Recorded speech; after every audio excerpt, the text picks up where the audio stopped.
Everyone wants to talk about how to find the deal, but nobody wants to talk about what happens when the deal finds you in the worst way possible. We're diving into the one number that separates investors who survive a downturn from the ones posting their rental on Zillow at a loss. Let's set the scene.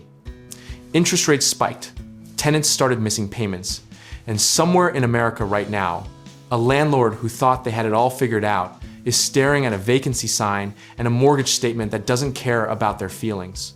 During the 2008 financial crisis, millions of rental properties went back to the bank not because the math was wrong at purchase, but because the cash cushion was zero. Think of your cash buffer like the oil in your engine. You don't need it until you desperately do, and by then it's already too late. The property isn't the machine, your liquidity is, and without it, even a great asset becomes a liability with a roof. Most new investors hear 6 months of expenses and think, that sounds like a lot. It is, and that's exactly the point. We're talking mortgage, insurance, property taxes, and a realistic maintenance reserve all stacked together, sitting in an account you are emotionally committed to not touching. Here's where the behavioral economics gets interesting.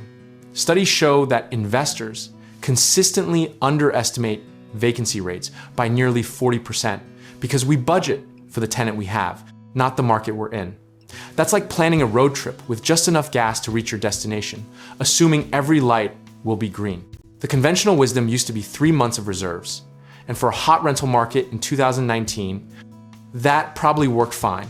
Then 2020 happened and rewrote everyone's rulebook in about 11 days. What felt like a fortress became a paper wall the moment eviction moratoriums locked landlords out of their own income streams. Now here's the irony that nobody in the guru space wants to admit. The more confident you are in a deal, the more dangerous your blind spot becomes. Overconfidence is the invisible tax on every can't-miss investment, and the market has been collecting that tax for decades. Historically, real estate moves in cycles of roughly 7 to 10 years, and the downturns don't announce themselves with a calendar invite, they show up like an uninvited relative who eats everything in the fridge. Investors who held 12 months of reserves during the 2008 collapse didn't just survive. Many of them acquired distressed properties at steep discounts because they had the cash to stay calm. Let's kill the misconception that a big cash buffer means you're being too conservative or leaving money on the table. Capital preservation is not the opposite of wealth building. It is the foundation that makes wealth building possible in the first place. The practical framework here is straightforward. For a single-family rental, target 6 to 9 months of total carrying costs in a dedicated reserve account before you close.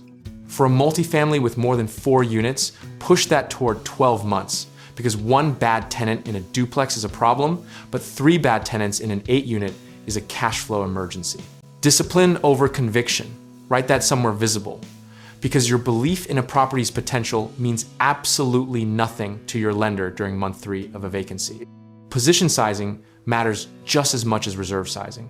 Never let a single property consume so much capital that 1 bad year reshapes your entire financial life. The investors who last in this game aren't the ones with the best eye for deals. They're the ones who are still standing when everyone else has been forced to sell.